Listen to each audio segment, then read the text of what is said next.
me cater to you.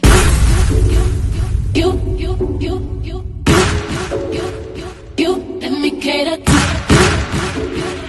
you. Let me cater to you. I wanna let you know, girl, that you live and I am what you do. I want me to reassure you, my life will be purpose without you. If I want it, I'm gonna ask you. Flying into you, challenge me for the better for you. Let me cater to you. Hello, everyone. Hello. And I am so glad you are here today with me. And we're going to talk about something and everything. We're going to get into it. But I just wanted to say hello, and hopefully each and every one of you all are doing fantastic. Welcome back. That's the next thing I have to tell y'all. Welcome back, and welcome back to the channel. Then you had to come over here. You sure did. But you were like, let me go see what they're talking about. I know she ain't talking about nothing but a piece of shit. But it's something. And I'm going to go on over there and get me my little kikis and my little ha-has. Okay? But don't forget, as you come into the house, or when you leave in the house, subscribe to the channel if you haven't done so. Come off that fence, come off that curb, come from in the bushes. Just come on into the house. And I say, welcome to my YouTube family. Okay? But as we always have to say, like, share, and subscribe, and comment. I like the comments, even though y'all be coming for a sister, but it is what it is. That is my channel. Okay? That's my original channel. And this is my second channel. All right? We need you all to go over there, do your thing, subscribe to the channel so we continue to grow. All right? But we know we have to use this fair disclaimer act. Everything we doing over here is alleged. Alleged. Get it into your mind. Everything you hearing over here at the house is alleged. Okay? Because we don't know nothing to be factual, because we too sorry to go into, just to go into investigating the situation.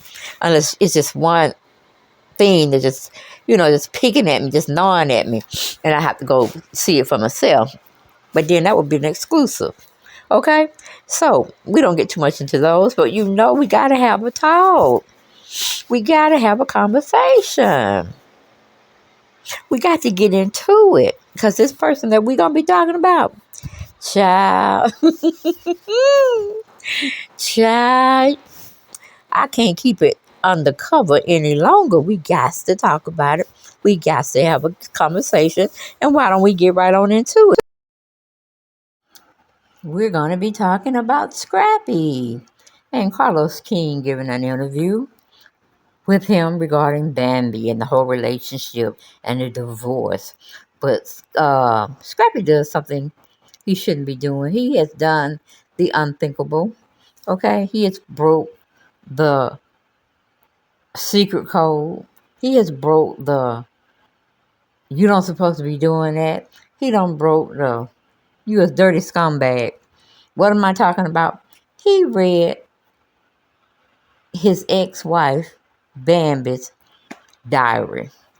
Those are personal thoughts that she's feeling at the time, and she's just pouring it all on paper because it's upsetting her. She can't talk about it audible or verbally with the person. So she's just putting her thoughts on paper, reflecting back at it whenever she feels like it, and trying to get some understanding, some clarity. But what does Scrappy do? He goes and reads it. And then he looks at her in a totally different way, because what she said was some unforgivable stuff in Scrappy's eyes. It was like a tale-telling thing that, yeah, we need to be out of this relationship. We don't need to be together. But if you don't believe me, let's listen to a little of CarlosKing's interview that he does with Mr. Scrappy. Okay? And I have to say, Scrappy has matured as well, because we all know Carlos is a gay man. And it was a time when Scrappy didn't want to even look at a gay man. He didn't want to sit by a gay man. He didn't even want to have a conversation. But we see how time tells its own story in the future and in the present. okay, about what Scrappy feels about the gay community.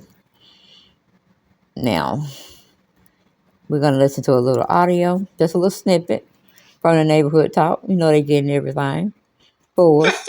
When you can go and read somebody's thoughts about you, and they not there to stop you from reading it, you like, wow, bro, like, for real? That's how you feel about me, girl? Like, yeah. Okay, cool. And you can't really tell them you went through that. You read it because you ain't supposed to be reading it. You feel me? Like, you like, wow. Go through her phone. Not a phone. You know a diary. Something like that. You feel me? Babies. And I ain't gonna even lie, I feel like it was some bitch shit to do on my end. I feel like it was, like, as a man, you ain't supposed to do that shit. Regardless. You ain't supposed to go through no phone. You ain't supposed to go through no diary. You ain't supposed to do none of that. But I felt like, I was like, it's crazy because I treat this woman right. Like, I'm not around here just out here like that. I'm not doing no crazy shit like that. So the way she on my head like that, my heel like that, like, what going on? Like, hey, man. When you... Well, Scrappy, somebody should have been on your ass, okay? And I hope you didn't tell Bambi this before y'all divorced, okay? Because, boy, she can get you for something for that. Admitting to it as well. So we can already see there was no trust. There was no understanding. There was nothing to save this relationship. Because you pretty much had turned into itch when you sat down and read your wife's diary. Now, you know, you don't do that. That's a no-no. That's a no. But yeah, you did it. And you was okay with doing it. And after you found out how your ex-wife really felt about you, I mean, nobody had to tell you. It was in her own words. Her own words now. What does that make you? You said it was a bitch move, and it was a bitch move. Oh, Scrappy. When will you learn? When will you learn to trust? Well, I take that back. Because Bambi did do some crazy stuff when they went to the Georgia mountains and stayed in that resort, that cabin. And we had, who was in there? Kirk. We had Benzino. What was that boy's name? Dang, I can't think of his name. He's short, too. It wasn't a Weekend. Who was that artist? Well, anyway, he was a halfway decent artist, but not so decent.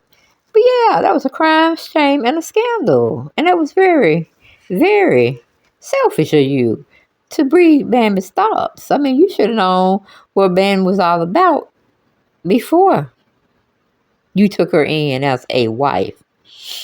But we all make mistakes. We all try to learn from our mistakes. And we just have to go with the flow. All right? So hopefully, Bambi can forgive you one day for going in her personal diary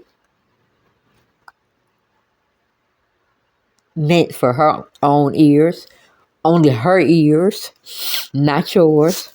Or maybe if y'all would have made it, she would have gifted you her diary so you can better understand how she feels, how you make her feel, and the things that she wants you to do that you are reluctant to do, meaning change your ways, okay? But you didn't give her that opportunity. You read her diary without you read her diary without getting permission from her, which she probably wouldn't have given you access to it either, even if you asked her. And you couldn't blame her because you could have got your boy diary and wrote all your feelings down about certain things, and then an even trade-off would have been sufficient. But that card wasn't played either. So we got Scrappy doing the unthinkable. Hopefully his daughter, his first daughter, oldest daughter, don't keep no diary laying around. because he might get the fingers, get the walking, okay, and the eyes get the reading, and then he know what she doing in college. And it's like, no. You know they doing it. You just don't want that visual in your head. You see what I'm saying? You know they're doing it because you did it, and your parents before you did it, and it goes on and on and on. But, yep, that was a bitch move. That was a bitch move. But what can you say? What can you say? Scrappy got to know. Because look at him. Look how he got on the chair to the table fussing with Erica Mena. He like, I ain't gay and I ain't got no women's ways, but you come at me, you meet me in the sky, I'm coming to the sky. You meet me on top of a table, I'm going to clam my fat ass up there on that table. Okay? And we're going to let hell. Because I seen Scrappy do it. On, I don't know what episode. I think it was towards the end of Love and Hip Hop Atlanta. Him and Erica Mena was going back and forth about Bambi. And he was following Bambi. I mean, he was following Erica wherever she went. I mean, she went to the table to the left. He came over there. He went on top of the table. He came up there. I mean, it didn't matter. Wherever Erica Mena was, he was there. And he was giving her a run for her money. Okay? He was defending himself against her and Bambi and the rest of her crew. Because he said that she disrespected me. Disrespected me totally. And he had to get Erica Mena because he felt Erica Mena was disrespecting him. Not hearing him out. Throwing out jabs here and there. Flapping them jabber jaws. And he was like right there with her. I know he was feeling good. I know he was drunk. He was telling people not to touch him. I think young Jock tried to get him off the table. He was like, leave me alone. Don't hold me. And they were serious. He was serious about that shit. And they just left his ass alone. Like, hey, if you get thrown out and you don't get paid for this week's session, then that's your damn business. And they all left him right on top of the table arguing with Erica Mena. But that's all I got, peeps. I ain't got no more. And I know I've been gone for 3 days, but can y'all subscribe to the channel? You know I'm going to beg. And I'm going to try to be over here more because we need to hit that 1,000. All right. Bye-bye.